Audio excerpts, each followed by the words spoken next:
Hello, buddy. Welcome back to the Tin Man Score channel. I'm your host, Jeffrey Tin Man Taylor. Today, I'm reacting to my second scary storyteller channel, and it's Night Time Spooks. It's actually a holiday video titled Three True Thanksgiving Horror Stories. So without further ado, I'm going to turn these lights off, move the camera up here for you guys, and let's get this reaction on the road and in the bag, shall we? Okie dokie, here we go.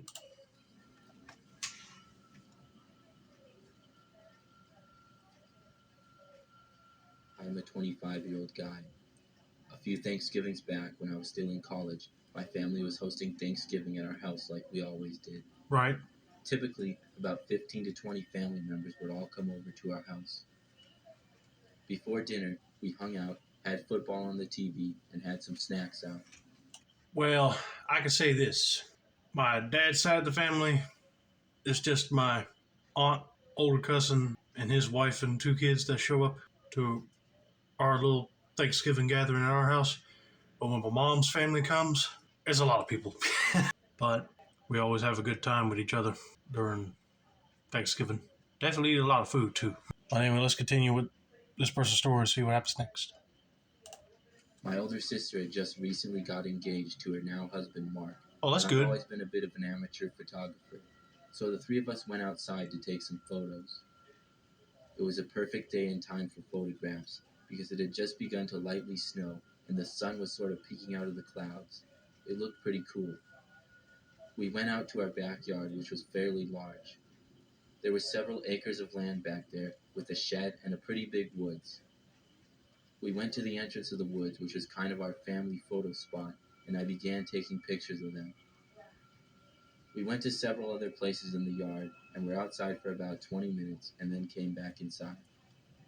We looked over the photos briefly, and then it was time for dinner, where we had turkey and potatoes and all that good stuff. A little later that night, when we were all relaxing and watching some football, we decided to go over the photos again with a couple of my aunts to see. Yeah, first of all, I might have said it in some of the other Thanksgiving-related horror story videos I reacted to so far, but I'm not really a turkey person. I tried it, so I prefer chicken strips. But I know that you took some great photos of your sister, but I got a feeling that he might have caught something that was not supposed to be there. I have to admit that most of the photos were really good, but when we got to the ones in front of the woods, we noticed something. What? In 3 photos, in the window of the shed in the background, we could see what appeared to be a man's face looking at the camera. We had completely missed this the first couple times we had looked. It was a pretty creepy sight to see, and my sister couldn't believe it. I know, I can't believe it either. You would have thought, okay, you take some pictures in back of the wooded area near the shed. It'll be a good scenic photo to probably post on Facebook or for wedding invitations, right? But you were not expecting a creepy man poking his face out the window of the shed. We weren't able to make out much details of the man because of how far away he was. We could only see his head in the window. We showed the pictures to my dad, who decided to go out to the shed with 2 of my uncles. They were all pretty large men, and said they were confident they could take whoever it was. Oh, I bet they We still could. didn't know who the man was, or if he was dangerous or not. We also didn't know if he would still be in the shed. Many of us watched from the window as my dad and 2 uncles walked out of our house towards the shed. When they got there, they opened the door, and I saw all 3 of them go inside. Then we saw briefly a man run out and try to hit one of my uncles, but was soon overpowered and shoved back into the shed. My dad and uncles then shut the door and all stood in front of it to block it. They signaled to us that the man was still in fact inside, and yelled for us to call the police while they held the door shut so the man couldn't escape. I'm glad they're able to do that, because if that man was more powerful than them, I'd be mad that he was able to run away and escape. But if they were able to knock him down and push him back in the shed and hold the door just so he wouldn't be able to run away, that's cool. But yeah, do what they say, call the police before he does find a way to get out or try to knock him down like he almost did with one of the uncles. My aunt had already called the police, and about 5 minutes later, they showed up and arrested the man. He was a dirty-looking guy who for some reason had wandered into our yard and decided to live in our shed for a whole 2 days. It made for a very memorable Thanksgiving. Oh, I bet. Even though it's not a memory you want to think about, fondly, because you just want to think about, like, oh, your older sister got engaged and you're all celebrating with that, but also eating a lot of food with your family and loved ones to give thanks for what you all are grateful for. But then all of a sudden, finding out that there was a guy in the shed kind of puts a damper on all that. But I'm just glad he did not put up too much of a big fight in order to knock his dad and uncles down and run away. But he should have not poked his head up right near the shed if he didn't want to be discovered. But I'm just glad everybody's okay and the uncles and dad did not get physically hurt. So let's get to story number 2.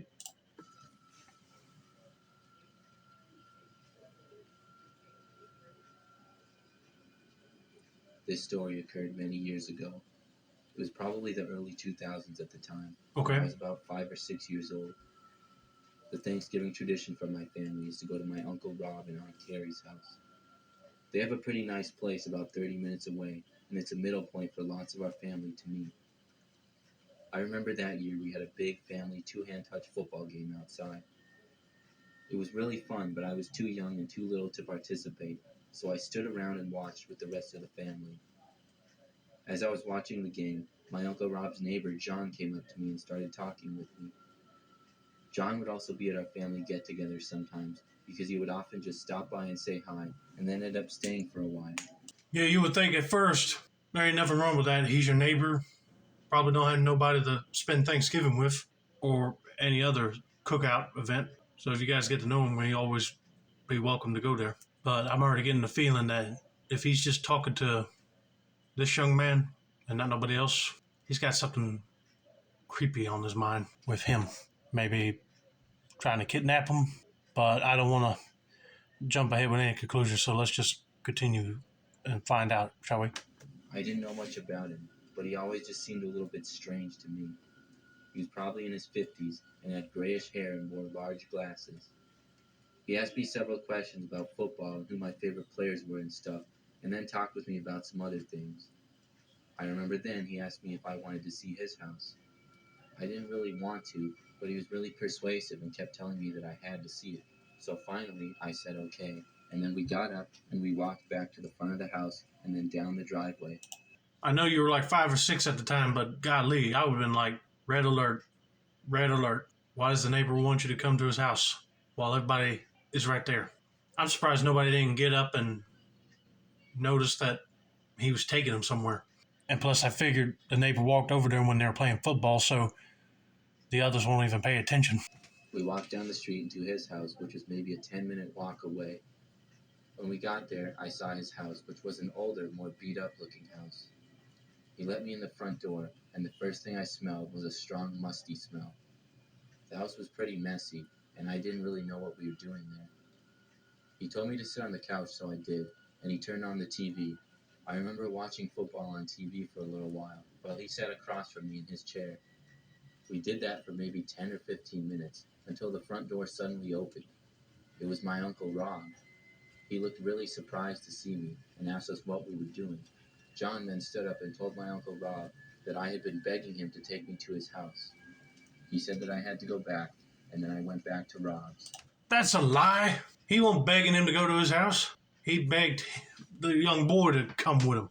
But yeah, if he was sitting across from him on the chair, just watching him look at football, I'd be like, he's got some weird, sick fantasy going on in his head. But thank God the uncle figured out he was gone and ran to the neighbor's house and get him away from that dude. John stayed there. I really don't know why John invited me over to his house that day, but after that Thanksgiving, I never saw or heard anything about him again. Well, I'm glad you haven't. I bet you your uncle or somebody in your family might have had a word with him about taking you. But I'm glad that someone noticed and started looking for him, because if they didn't, that boy might have been assaulted. And plus, since he ran into his house, he probably got nervous and decided not to go back over there or talk to them folks ever again. But that is very sketchy. I would have been reporting his butt to the cops. But if I was his neighbor, I would have been happy to see him leave the neighborhood if he was doing all this. Very creepy.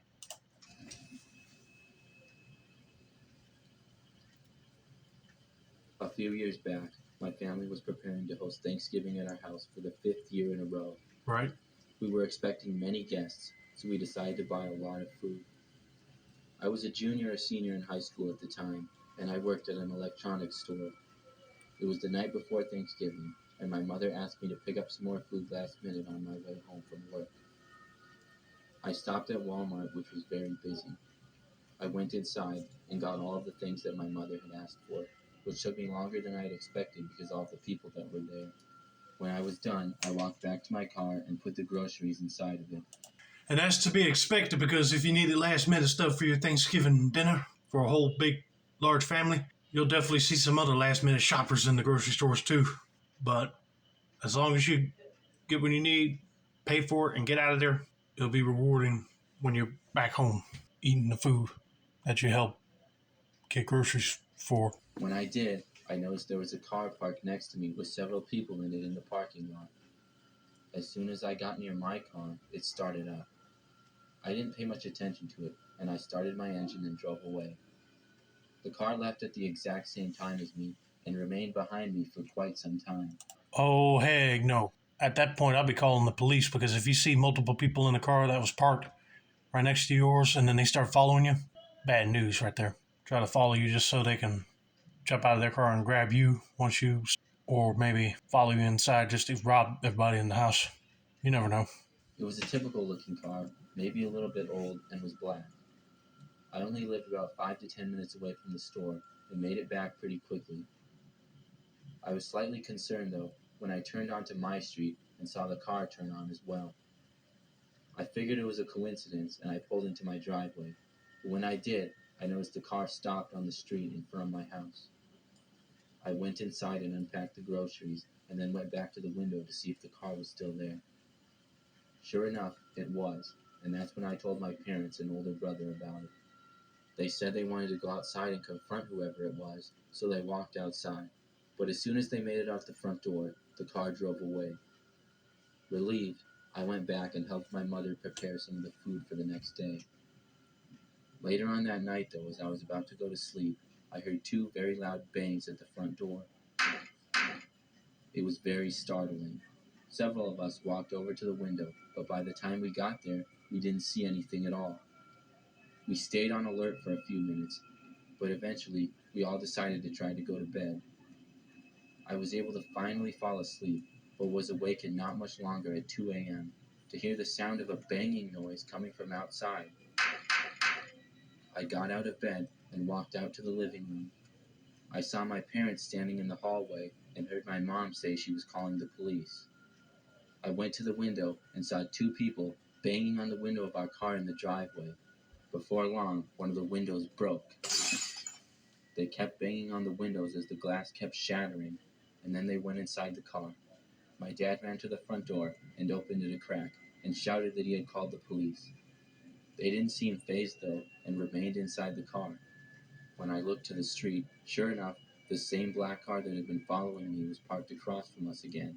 I knew it. You would think some thugs would give up when they see some people coming out of the house about ready to confront them and they speed off, right?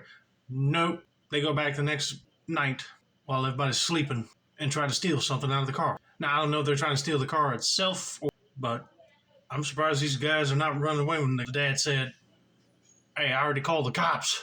But the cops need to hurry up and get there before they do take off again. A couple of minutes later, the police arrived. They quickly ran to the car in our driveway and arrested the two people. We were all very relieved when that happened. I have no clue why those people chose to target us and break into our car, other than that they were completely insane. We ended up staying up until 3 that morning, but nevertheless, it ended up being a really good Thanksgiving the next day. It sounded like to me these people had a don't give a darn what you say attitude. But they targeted him thinking probably they might have had some valuables in the car or probably planning on stealing something out of the car like a radio. But thank God you called the cops and they got there quick before they got in their car and left. And also I'm glad that you were able to still have a good Thanksgiving even though you stayed up most of the early morning hours experiencing that. But once you had family over, have a nice meal together, that all just disappears. But anyway, I hope you guys enjoyed this video. Don't forget to like, subscribe, turn on post notifications for more Nighttime Spooks content like this. This has been another Successful Stone of the Tin Man Score channel. I'm your host, Jeffrey Tin Man Taylor. I say that's a wrap, and have a nice day.